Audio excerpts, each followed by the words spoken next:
The Callisto Protocol, Human and Helpless Mastering Horror Docuseries.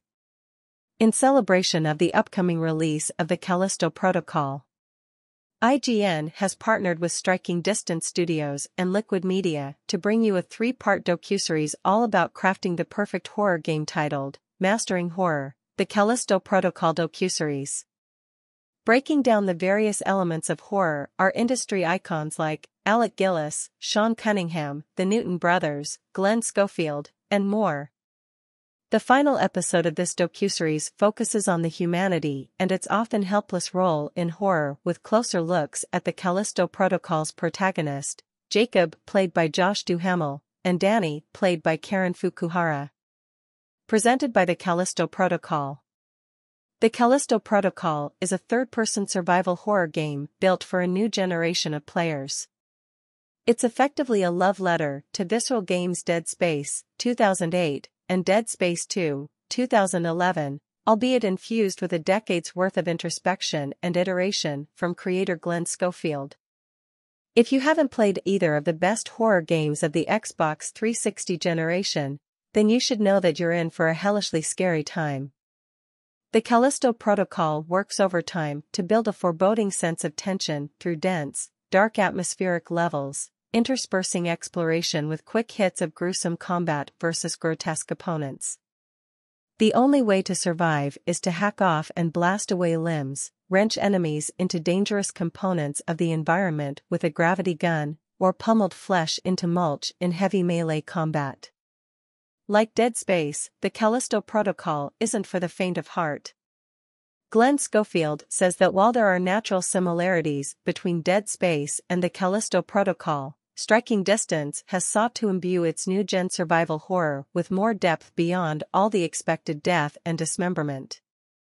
The combat is different in our game, right?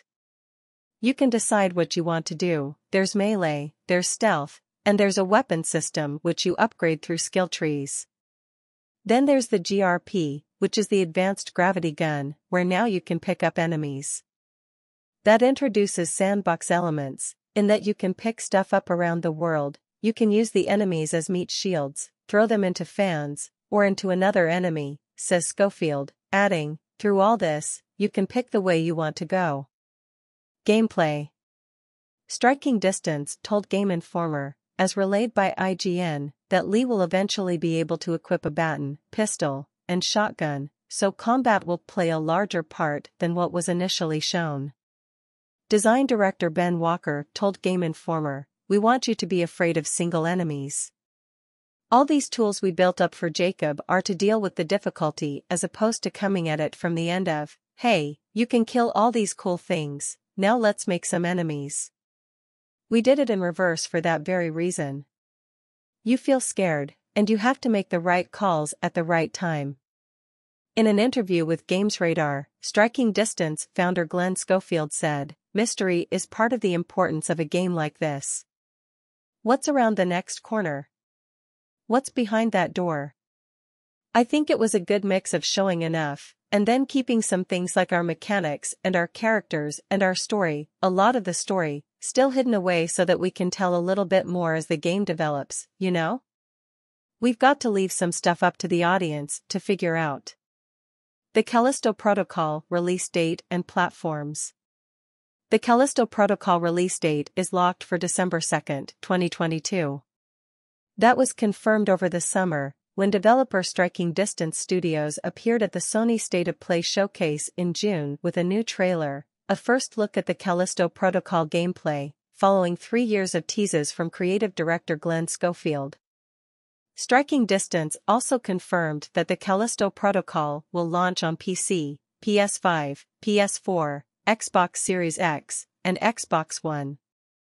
While the studio hasn't ruled out the Callisto Protocol Game Pass release, Schofield says that he has discussed the possibility with Microsoft Gaming CEO Phil Spencer, but he wants to give the game time in the market before committing to any subscription services.